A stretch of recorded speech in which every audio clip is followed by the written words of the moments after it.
bien, continuamos hablando de procesos de investigación, esta vez con Aníbal Quiroga. Él es conocido constitucionalista. Muchísimas gracias por estar aquí. Hay algunos escenarios que se presentan en el Congreso de la República y quisiéramos saber cuál es el procedimiento y qué tanto asidero podrían tener, como por ejemplo esta denuncia que estaría preparando la fiscal de la Nación contra Pedro Castillo. La presentaría ante la Subcomisión de Acusaciones Constitucionales. ¿Esto es posible? ¿Es posible que prospere?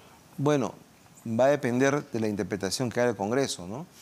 En principio hay una barrera que es el artículo 117. Así es. Que establece que el presidente de la República no puede ser acusado durante su mandato, salvo por los delitos que están ahí relacionados. Pero han habido casos en el pasado en donde el Tribunal Constitucional, en su interpretación de la Constitución, ha reescrito la Constitución. Por ejemplo, solamente un caso, a guisa de ejemplo.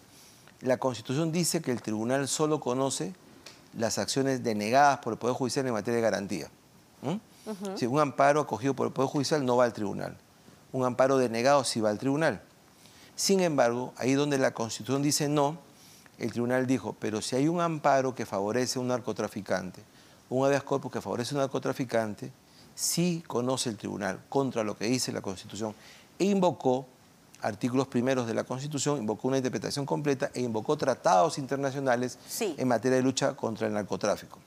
6 meses después de esa sentencia, extendió la interpretación al terrorismo. También las acciones de garantía favorables a personas procesadas por terrorismo también van al Tribunal Constitucional, pese a que la Carta Magna dice no.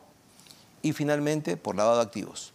Y así fue como el caso de Nadine Heredia terminó en el Tribunal Constitucional. Entonces, lo que quiero significar es que es posible que alguien haga una reinterpretación del 117 y diga, ahí donde dice que no es posible, sí es posible en determinados casos, como por ejemplo criminalidad organizada, como por ejemplo que el 117 no sea un parapeto contra la impunidad. De acuerdo, pero ese análisis fino que usted está haciendo va a depender mucho de la voluntad de los miembros de la subcomisión. Sin duda. ¿Verdad? Sin duda. ¿Y a quiénes recurre? Es decir, es un tema muy complicado, me imagino que deben asesorarse bien, pero vamos, finalmente lo que valen son los votos y las intenciones. Así es. ¿No? Sí. Entonces No, va a sin prosperar duda. de acuerdo al ánimo, ¿no?, de los miembros de la subcomisión. Sí, usted tiene toda la razón. Es más o menos el mismo íter que sigue la vacancia presidencial, ¿no? Por más buena intención que haya o por más que esté muy bien fundamentada, si no hay los votos, no hay los votos. Esa es una realidad, porque la democracia se basa en votos, no en buenas intenciones. Entonces, si no hay votos en la subcomisión y no hay votos en la comisión permanente, pues el tema va a hacer agua ahí, ¿no? Por el contrario, ¿esto podría exponer a la fiscal de la Nación a que sea objeto a su vez de una denuncia constitucional por infringir el 117? No, porque el 117 puede ser objeto de reinterpretación. Como le digo, la Carta Magna dice no y el tribunal ha dicho que sí. Entonces, y eso es una doctrina aceptada. Entonces, hay todo un tema, Mabel, con el tema de la interpretación constitucional. Es una disciplina fascinante y es una subespecialidad del derecho constitucional. A veces, digamos, a mí me causa cierta gracia cuando veo a otra gente forzando interpretaciones de la Constitución. Me imagino que debe ser tan gracioso como yo tratando de interpretar el extraneus penal o la diferencia entre complicidad e instigación, ¿no? Cada uno tiene lo suyo, pero la interpretación constitucional es muy importante y la interpretación final es atribuida por la Constitución al Tribunal Constitucional, que puede establecer una figura distinta. Es decir, el tribunal dice, el objetivo del 117 es cuidar a la figura del presidente de las denuncias políticas, pero no una figura de impunidad frente a hechos clamorosos. No se ha hecho para eso, para proteger la impunidad. Y le da una lectura distinta, el tema va a pasar, como ha pasado en otros casos y como pasa en otros países, ¿no? De prosperar esta denuncia, estamos especulando porque en realidad lo que se ha anunciado es que en los próximos días ella podría presentar esta denuncia ante la subcomisión. Pero de prosperar, ¿cómo son los tiempos? ¿Cuál es el proceso ya una vez que ingresa esta denuncia y cuáles son las consecuencias finalmente? Bueno, los tiempos no son tan rápidos, ¿no? Lo estamos viendo ahorita con el caso de la vicepresidenta, ¿no? La denuncia tiene ya algunos meses y recién hoy día ha sido la primera audiencia en la que ella ha comparecido. Va a depender también de la votación y del manejo que tenga la presidencia de la subcomisión y de la comisión permanente. Puede tardar 2, 3 meses, como puede tardar 2 años, como en otros casos, ¿no? Eso lo va a manejar el Congreso, no tiene un plazo reglado absoluto que sea, digamos, el caso de Luciana León, como por ejemplo, que hasta ahora no se ve y han pasado otros casos varios más, ¿no? años. O el caso de General Donaire, que también estuvo años encarpetado. Eso va a depender del manejo de la presidencia de la comisión y de los votos que tengan, y del ánimo que tenga el Congreso, ¿no? Pero en todo caso, digamos que pasa como por un tubo, como decían antes los congresistas. ¿Cuál es la consecuencia de ello? ¿Una suspensión? Si pasa la acusación constitucional y pasa a la comisión permanente, va al Pleno y el Pleno, si procede la acusación, se suspende en el ejercicio del cargo el funcionario que ha sido acusado, como el caso de Kenji, como el caso de otros que son acusados por el Pleno, y va de frente a la Corte Suprema, y la fiscal tiene la obligación de acusarlo y la Corte Suprema de abrirle proceso. Y aquí la diferencia es el número de votos. Exactamente, como pasa en la democracia. Es decir, digamos, no se necesitan los 87 votos para la vacancia, sino son, me parece, es igual, 60. se requiere la misma proporción, se requiere 2/3 del Congreso menos la comisión permanente. Son 66 votos, 66 y 67, que equivalen a 2/3 del Congreso en general. Porque claro, si usted tiene 130 menos 40 son 90, es en proporción. 66 son más o menos 2/3, ¿no? Entonces la oposición no la tendría tan asegurada, digamos, porque finalmente las intenciones son ver alguna vía, ¿no? Como por ejemplo ellos presentaron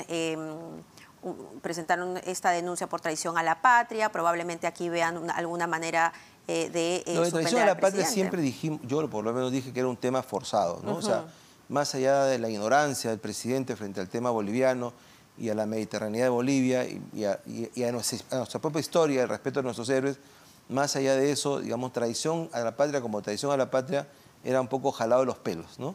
Pero en este caso el tema es diferente porque hay un cúmulo de carpetas, hay evidencias que son más o menos claras y lo único que hay es un artículo, el 117, que puede ser reinterpretado. Entonces, si eso es reinterpretado y esa valla desaparece, pues las denuncias van a pasar. Y yo tengo más bien una lectura distinta. Mucha gente, yo he escuchado a mucha gente, la mayoría dice, no hay los votos, no hay los votos, y se dan con una pared, con la cabeza, no hay los votos. Los votos se hacen y se deshacen. Va a depender mucho de qué presente la fiscal y cuánta evidencia presente para que el convencimiento en el Congreso se haga o se deshaga.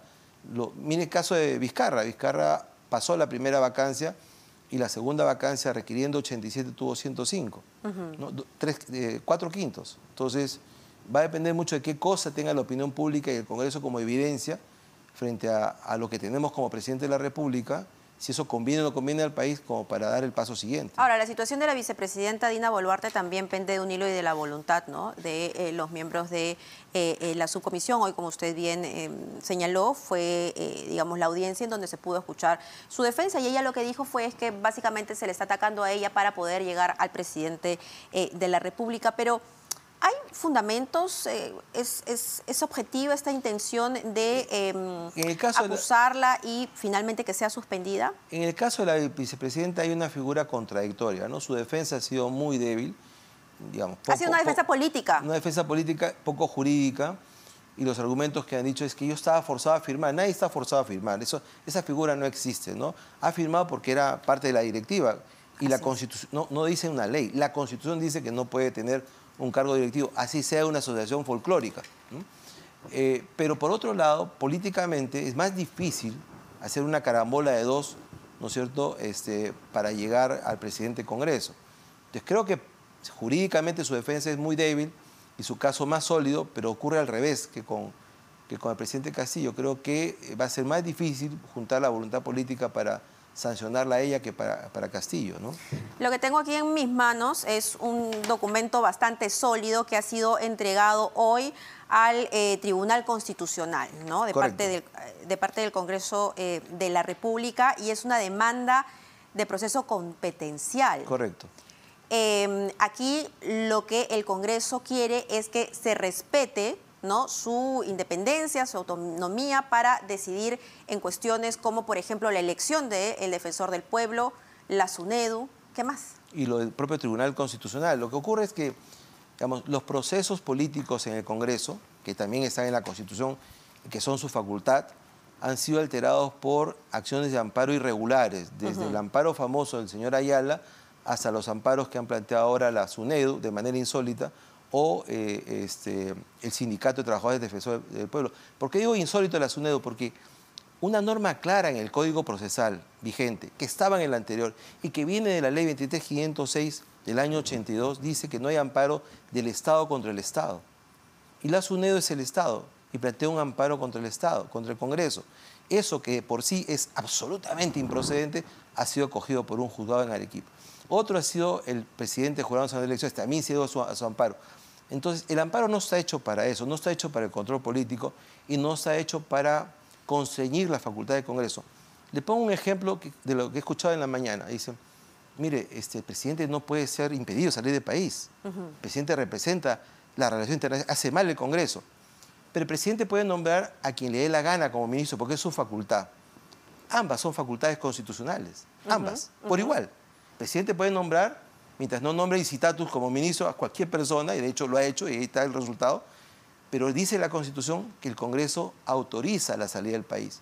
Si el Congreso no quiere, no lo autoriza, no está obligado a hacerlo, es facultad del Congreso autorizar. Entonces, hemos tergiversado las funciones y hoy día, con jueces suplentes o supernumerarios, se consiguen medidas cautelares en donde nada menos que se paraliza la formación de una ley, la elección del defensor del pueblo, la elección de los magistrados del Tribunal Constitucional. Los que están actualmente en el tribunal, con las justas pasaron. Estuvieron a 2 días de ser paralizados con otra medida cautelar. Entonces, ya eso es un tema insólito y entonces el Congreso ha decidido, de la Junta Directiva anterior y la actual, recurrir al Tribunal Constitucional para que diga, oye, ordene usted. Hay antecedentes, el caso de casinos y tragamonedas, por ejemplo, el Tribunal Constitucional dijo, no hay acciones de amparo en casinos y tragamonedas, eso es competencia del MINCETUR. Hay otro que es el caso de los ceses en la policía, también una acción competencial. En ese caso, no hay muchas acciones competenciales, pero... esos antecedentes, digamos, va a servir al momento de analizar esa demanda. En que el Congreso este mediodía lo ha interpuesto en el tribunal para que el tribunal diga, oye, no puedes utilizar o mal utilizar una acción de garantía hecha para proteger derechos constitucionales de los ciudadanos para instituciones que no tienen nada que ver con el tema. La pregunta es, al sindicato de la Defensoría del Pueblo, ¿qué derecho constitucional se le viola en la formación del nuevo Defensor del Pueblo? ¿Qué derecho? Al presidente del Jurado Nacional de Elecciones, ¿por qué obsta una investigación del Congreso contra su persona? Porque no le gusta, entonces se busca un juzgado amigo en Arequipa, de donde él viene, ¿no?, para paralizar el Congreso. Y lo mismo pasa con los propios magistrados del Tribunal Constitucional. Vence o ya venció el mandato de uno de los magistrados y ahora nombrar al 7º magistrado va a ser un parto, porque van a llover señores Ayala con acciones de amparo, y eso es lo que hoy día el tribunal tiene que poner orden. Y de resolver esta demanda, entonces, a favor del Congreso, ¿zanjaría todos los temas por venir? Todos los temas, porque la acción competencial lo que le dice es qué corresponde a cada quien. A ti te corresponde esto, a ti no te corresponde esto.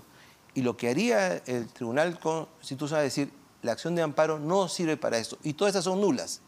Y por lo tanto el Congreso tiene capacidad para designar, conforme a sus procedimientos políticos, al defensor del pueblo, a los magistrados. ¿Tiene efecto retroactivo, entonces? Tiene efecto retroactivo sobre los casos que están planteados, como ha ocurrido en el pasado, efectivamente. ¿Cuánto tiempo podría tomar? Son 30 días, bueno, son 5 días para que el tribunal admita la demanda, la va a admitir porque está en forma, y de ahí 30 días para que, en este caso el Poder Judicial, conteste la demanda, y de ahí como 2 meses para una sentencia. En total, en 3 meses habría una sentencia del Tribunal Constitucional ordenando esto, ¿no? Bueno, quedamos a la espera entonces. Muchísimas gracias, Aníbal Quiroga. Son las 6:36. Ya volvemos.